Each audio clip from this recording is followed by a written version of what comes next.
મીઠા થેપલા તેના માટે છે ને અહીંયા મેં ઘઉંનો લોટ ચાળી લીધો છે ને હવે આપણે બનાવશું ગોળવાળું પાણી તો અહીંયા છે ને આપણે લોટ ચાળી લીધો છે ને અહીંયા આપણે લઈ લેશી ગોળ હવે એમાં છે ને આપણે પાણી એડ કરશું આ આપણું બની ગયું છે મસ્ત ગોળવાળું પાણી હવે આપણે છે ને થોડુંક મોણ દઈ એકદમ સરસ રીતે મિક્સ કરી લેશી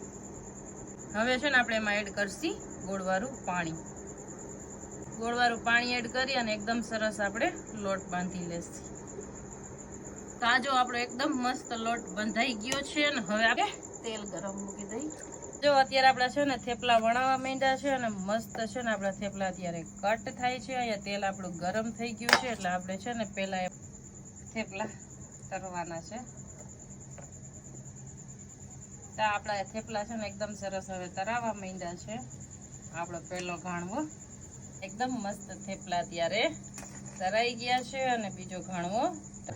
તો છે ને આપણા અત્યારે થેપલા મસ્ત તૈયાર થઈ ગયા છે તો આટલા થેપલા આપણા તરાઈ ગયા છે અને હવે થોડાક જ થેપલા તરવાના બાકી છે તો આ આપણા મસ્ત ગોળવાળા થેપલા બની ગયા છે તો હાલો બધા થેપલા ખાવા માટે